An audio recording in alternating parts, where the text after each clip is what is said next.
الحمد لله رب العالمين وصلى الله وسلم وبارك على عبده ورسوله نبينا محمد وعلى آله وأصحابه أجمعين أما بعد. Chers frères, le livre de ce soir, c'est un ouvrage très bénéfique parmi les ouvrages de Cheikh al-Islam Ibn Taymiyyah rahimahullah ta'ala, bien qu'il soit court et concis. Il s'intitule Al-Wasiyyatu As-Sughra, c'est-à-dire la petite recommandation. Cette petite recommandation, elle a pour origine une question qu'on a posée à Cheikh al-Islam.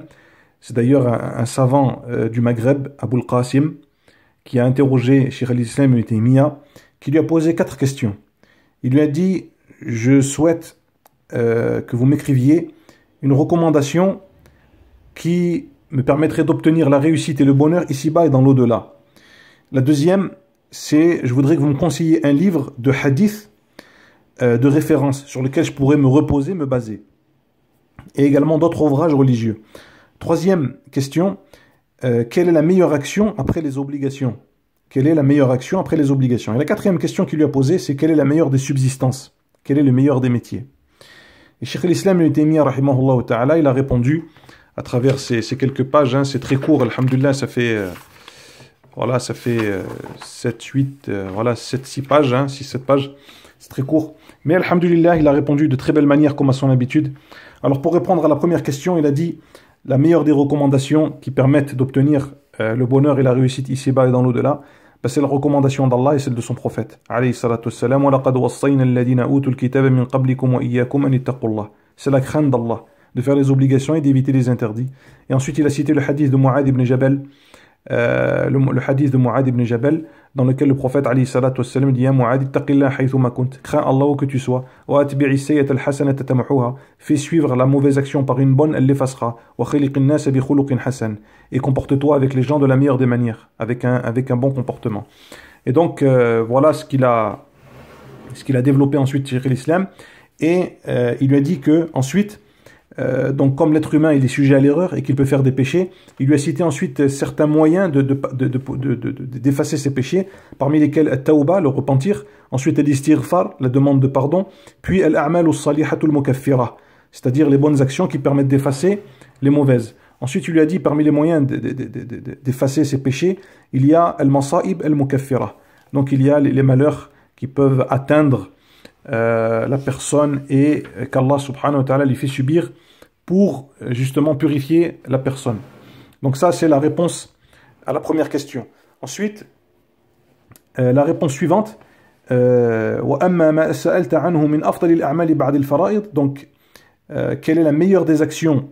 Quelle est la meilleure des actions après les obligations? Ici vous remarquerez que Cheikh al-Islam il a répondu à la troisième question avant de répondre à la deuxième. Elle va venir aussi Inch'Allah bientôt.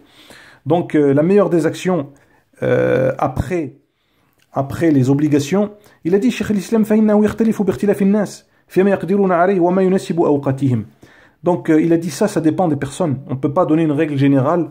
Il a dit ça dépend des personnes et ça dépend du lieu de vie des gens, où est-ce qu'ils vivent, à l'époque à laquelle ils vivent, et ainsi de suite. Malgré tout, il a dit l'une des meilleures actions, ala al-itlaq, c'est dhikrullah, le fait d'évoquer Allah subhanahu wa ta'ala. Et il a cité pour ça quelques preuves de façon très résumée. Et d'ailleurs, il y a une parole de l'imam Ahmed qui a dit: قال l'imam Ahmed, أفضل ما هو الأنفع الأفضل ما هو، أو il a dit افعل ما هو الأنفع لقلبك لأنه مقصود إصلاح القلب لأن المقصود إصلاح القلب. Donc l'imam Ahmed rahimahullah ta'ala, il disait: fais ce qui est le mieux pour ton cœur. Fais les actions qui sont les plus utiles pour ton cœur. Parce que l'objectif des adorations, c'est de quoi? C'est de réformer ton cœur, c'est de purifier ton cœur.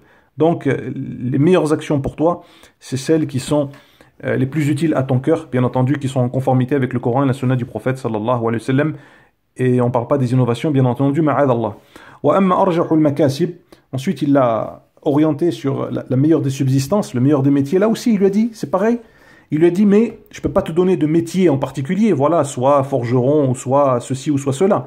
On ne peut pas donner de règle générale. Mais il a dit quand même, malgré tout, le conseil que je peux te donner, c'est de t'accrocher à Allah, de placer ta confiance en lui, de garder une bonne pensée d'Allah et de te reposer uniquement sur Allah en ne cessant de l'invoquer. Il a rappelé le hadith d'Abu Dar, Kullukum ja'i'un illa man at'amtuhu fastat'imuni ut'imkum. Vous êtes tous, ô mes serviteurs, vous êtes tous affamés, sauf celui que je nourris. Alors demandez-moi de vous nourrir et je vous nourrirai. Ô mes serviteurs, vous êtes tous nus, sauf ceux que j'habille. Demandez-moi de vous habiller, je vous habillerai.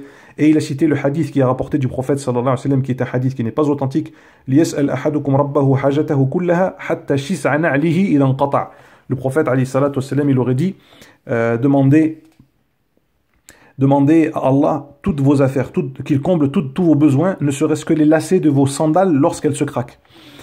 Et pour terminer, un livre général sur lequel il pourrait se reposer et sur lequel il pourrait revenir, eh bien, il le dit là aussi, c'est pareil. Il le dit là, il n'y a pas vraiment de livre sur lequel qu'on pourrait citer, qu'on pourrait évoquer, parce que la science est tellement vaste que vraiment, il y a trop il y a trop à dire, il y a trop matière à dire. Mais par contre, il lui a dit, le meilleur livre après le Coran, c'est Sahih al-Bukhari. Sahih Mohammed ibn Ismail al-Bukhari, rahimahullah ta'ala. C'est bien entendu un livre qui est très riche, qui est rempli d'enseignements, rempli de leçons, rempli de... Déjà, il renferme les paroles les plus authentiques après la parole d'Allah, qui sont les paroles du prophète sallallahu alayhi wa sallam. Et il lui a dit, bien entendu, je te recommande de ne cesser d'invoquer Allah subhanahu wa ta'ala afin qu'il t'oriente et qu'il te guide vers la droiture dans la science religieuse, afin que tu ne t'égares pas. Et il lui a cité le hadith que le prophète sallallahu alayhi wa sallam, il disait lorsqu'il se levait la nuit pour prier, Allahumma rabba Jibra'ila wa Mika'ila wa Israfil, fatir as-samawati wal ard, alim al-ghaybi wa shahada, أنت تحكم بين عبادك فيما كانوا فيه يختلفون اهدني لما اختلف فيه من الحق بإذنك إنك تهدي من تشاء إلى صراط مستقيم. Et on terminera cette intervention sur ce magnifique dua. والله أعلم وصلى الله وسلم وبارك على عبده ورسوله نبينا محمد وعلى آله وصحبه.